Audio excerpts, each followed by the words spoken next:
नमस्कार, स्वागत है आपका।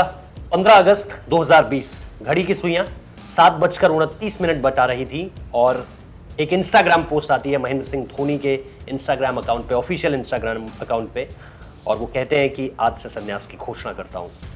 अब सवाल इन सारी बातों के बीच ये कि महेंद्र सिंह धोनी अगर 10 जुलाई 2019 को भारत और न्यूजीलैंड के मुकाबले के बाद ही ये तय कर चुके थे कि अब वो अंतर्राष्ट्रीय क्रिकेट को अलविदा कह देंगे, तो फिर 1.25 साल का वक्त क्यों लिया गया? अब इसके पीछे दो बड़ी बातें सामने निकल कर आ रही हैं। एक ये बात कि क्या महेंद्र सिंह धोनी और खेलना चाहते थे और उनसे जबरदस्ती संन्यास का ये जो फैसला है ये लिखवाया गया या उन्हें बताया गया कि अब आप भारतीय टीम के फ्यूचर प्लान में फिट नहीं हो रहे हैं। इस थ्योरी में जो कल्प्रिट है, यानी कि जो एक तरह से दुश्मन की छवि में निकल कर आ रहे हैं, वो सौरव गांगुली हैं, बीसीसीआई के अध्यक्ष हैं। इस वक्त पे मैं जोड़ूंगा ये सारे के सारे डॉट्स की किस तरह से ये सारी की सारी बातें निकल कर सामने आ रही हैं।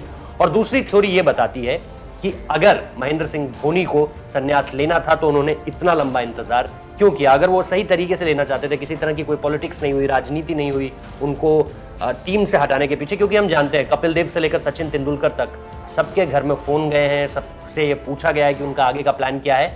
आगे का प्लान पूछने का मतलब यही होता है कि अब हम आपके आगे के फ्यूचर के बारे में जानना चाहते हैं, यानी आपसे संन्यास के बारे में जानना चाहते हैं कि आप कब लेना चाहते हैं, कब तक आप खेलते हुए देख रहे हैं अपने आप को भारतीय टीम के लिए। तो सबसे पहले बात करते हैं सौरव गांगुली और महेंद्र सिंह धोनी की थ्योरी। तो इसके लिए आपको चलना पड़ेगा 2008, यानी आज से तकरीबन 12 साल पहले। उस वक्त को जरा याद कीजिए जब सौरव गांगुली के करियर कहीं ना कहीं एक अस्त की ओर चल पड़ा था और महेंद्र सिंह धोनी का करियर उस वक्त पे उदय हो रहा था। तो 2007 का T20 world cup Mahendra Singh Dhoni जीत कर आते हैं। ग्रेग चैपल का विवाद चल रहा होता है सौरव गांगुली के साथ और ग्रेग चैपल टीम से अंदर बाहर हो रहे होते हैं। अल्टीमेटली महेंद्र सिंह धोनी के हाथ में 2008 में कमान आती है वनडे टीम की और वो दादा को टीम से बाहर कर देते हैं। इसके ठीक 8 महीने बाद दादा अपने आखिरी टेस्ट यानी अपने अंतर्राष्ट्रीय क्रिकेट के संन्यास की घोषणा करते हैं और उस आखिरी टेस्ट के आखिरी सत्र में महेंद्र सिंह धोनी कहते हैं कि दादा अब आप कप्तानी कर लीजिए इस आखिरी सत्र में, क्योंकि आप भारत के कप्तान रहे हैं। उस वक्त पे ये समझा गया कि महेंद्र सिंह धोनी शायद उस वक्त पे अपने आप को हावी करना चाह रहे हैं जिस वक्त पे उन्होंने दादा को ये कहा था कि 8 महीने पहले कि अब आपकी टीम में कोई जगह नहीं है। अब कहने वाले ये कह रहे हैं, सूत्रों के हवाले से जो खबरें हैं और जो कई विशेषज्ञ हैं, जो कई एक्सपर्ट्स हैं, जो कई अधिकारी हैं जो दादा के इर्द गिर्द हैं, जो महेंद्र सिंह धोनी के इर्द गिर्द हैं, वो ये कह रहे हैं कि ये एक तरह का बदलाव है। क्योंकि याद कीजिए जैसे ही सौरव गांगुली ने बीसीसीआई अध्यक्ष की कमान संभाली, उन्होंने सबसे पहला जो सवाल किया बोर्ड के अधिकारियों से और चेयरमैन सिलेक्शन कमेटी से, टीम मैनेजमेंट से, वो ये कि महेंद्र सिंह धोनी के फ्यूचर के बारे में आप लोग क्या सोच रहे हैं? उनके फ्यूचर के बारे में क्या आप लोगों ने किसी से बात की है? क्या उन्होंने आपको अपने फ्यूचर के बारे में कुछ बताया है? यहीं से ये सारी की सारी स्पेकुलेशन शुरू होती हैं। उसके बाद महेंद्र सिंह धोनी बांग्लादेश की सीरीज छोड़ते हैं, महेंद्र सिंह धोनी साउथ अफ्रीका नहीं खेलते हैं, महेंद्र सिंह धोनी वेस्ट इंडीज नहीं खेलते हैं और अल्टीमेटली ये बात सामने निकल कर आती है। रवि शास्त्री एक इंटरव्यू में कहते हैं कि अगर उनका आईपीएल अच्छा जाता है, कौन सा आईपीएल जो कि मार्च और अप्रैल में होना था, अब जो रिशेड्यूल हुआ है आईपीएल वो वाला नहीं, तो अगर कोरोना से पहले आईपीएल जिस तरीके से होना था अगर वो हो जाता, महेंद्र सिंह धोनी उसमें अच्छा करते, तो रवि शास्त्री का ये कहना था कि फिर वो कंटेंशन में आ जाते हैं T20 वर्ल्ड कप की, जो कि वही T20 वर्ल्ड कप जो कि अक्टूबर में होना था और वो ऑस्ट्रेलिया में खेला जाना था। लेकिन अब वो भी 14 महीने, आज से तकरीबन, जब मैं ये वीडियो रिकॉर्ड कर रहा हूं, आज से तकरीबन 14 महीने बाद वो T20 वर्ल्ड कप होना है।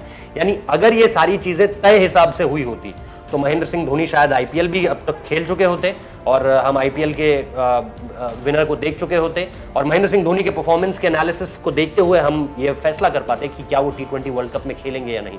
तो ये बहुत स्ट्रांग थ्योरी इस वक्त पे मीडिया में चल रही है। हालांकि इस थ्योरी को लेकर हम किसी भी पक्ष में नहीं खड़े हैं, लेकिन ये आपको बताना जरूर चाह रहे हैं कि महेंद्र सिंह धोनी के संन्यास को लेकर ये स्पेकुलेशंस बहुत तेजी से चल रही हैं कि क्या उनके करियर को भी राजनीति का शिकार बनाया गया।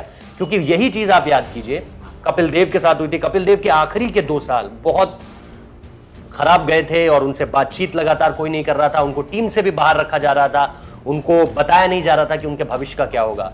सचिन तेंदुलकर के करियर के बारे में मैं आपको जाते जाते एक इनसाइट दे दूं कि सचिन तेंदुलकर 2013 में पाकिस्तान का दौरा करना चाहते थे। वो पाकिस्तान के साथ जो सीरीज होने वाली थी वो खेलना चाहते थे। पाकिस्तान की टीम भारत एक सीरीज के लिए आना चाहती थी और उस सीरीज में सचिन तेंदुलकर खेलना चाहते थे। लेकिन उस सीरीज से ठीक पहले एक चेयरमैन सिलेक्शन ऑफ कमेटी की बैठक होती है।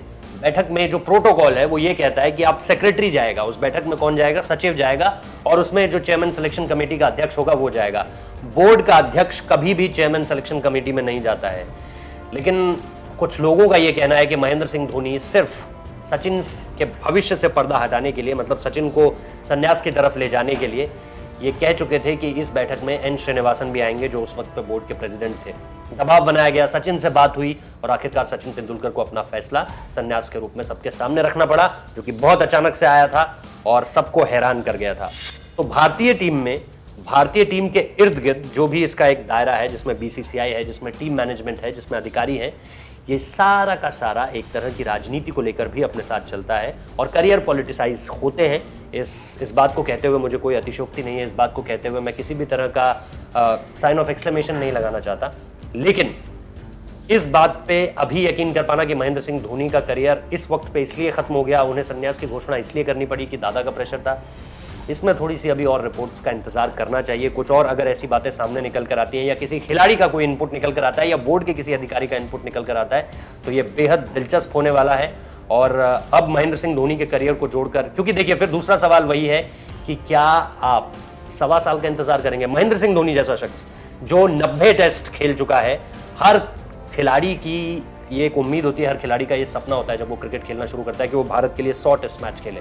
कोई नहीं रोक सकता था महेंद्र सिंह धोनी को 100 टेस्ट मैच खेलने से, सिवाय उनके।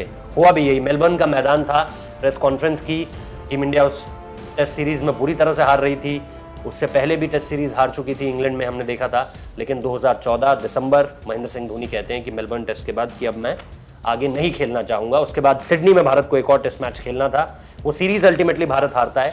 लेकिन ये कहीं ना कहीं महेंद्र सिंह धोनी है आपके सामने, जो अपने तरीके से अपने फैसलों को रखते हैं। लेकिन अगर वो अल्टीमेटली इस तरह के फैसलों को रख सकते थे तो उन्होंने 1.25 साल क्यों लगाया अपने करियर के इस अहम फैसले में? क्योंकि देखिए इससे दो चीजें और सामने निकल कर आती हैं कि केएल राहुल और ऋषभ पंत, और इसके साथ साथ मैं संजू सैमसन को भी इस लिस्ट में जोड़ूंगा, जो कि अब इस तरह की एक तरह से रेस में शामिल हो चुके हैं, जहां पर हमें यह देखना बहुत ज्यादा जरूरी है कि उनका उत्तराधिकारी, एक तरह से उत्तराधिकारी तो कहना सही शब्द नहीं होगा, लेकिन उनकी जगह टीम में कौन लेगा, क्योंकि हमें यह लगता है कि महेंद्र सिंह धोनी जैसा तो कोई दूसरा खिलाड़ी मिल नहीं सकता। इस वजह से अब ये सारी की सारी बातें देखनी दिलचस्प होंगी। लेकिन ये थ्योरी, इस थ्योरी पे और अगर कुछ डेवलपमेंट्स होते हैं तो आप उसे निश्चित तौर पर यहाँ पर मिस मत कीजिएगा, क्योंकि हम लगातार इस तरह की थ्योरीज की, क्योंकि ये एक बहुत बड़ा सवाल अब बन चुका है और लोग हर कोई इसके बारे में बात करना चाह रहा है कि महेंद्र सिंह धोनी ने आखिर संन्यास का फैसला लिया या उनसे संन्यास का फैसला ये जो है वो करवाया गया। किसी दबाव के तहत तो ये फैसला नहीं आया। ये अपने आप में इस वक्त पे एक यक्ष प्रश्न है और इसका जवाब हर कोई जानना चाहता है। महेंद्र सिंह धोनी से रिलेटेड बहुत सारे वीडियोस आपको हमारे इस पेज पे मिल जाएंगे, उनके संन्यास की कहानी, उनके तमाम किस्से, खेल के समय के, खेल के बाद के, खेल से पहले के, हर तरह के किस्से आपको हमारे इस पेज में मिलेंगे। तो इस वीडियो के साथ साथ उनको भी देखना मत भूलिए और हमारे पेज को सब्सक्राइब कीजिए, लाइक कीजिए, कॉमेंट कीजिए, शेयर कीजिए। बहुत बहुत शुक्रिया।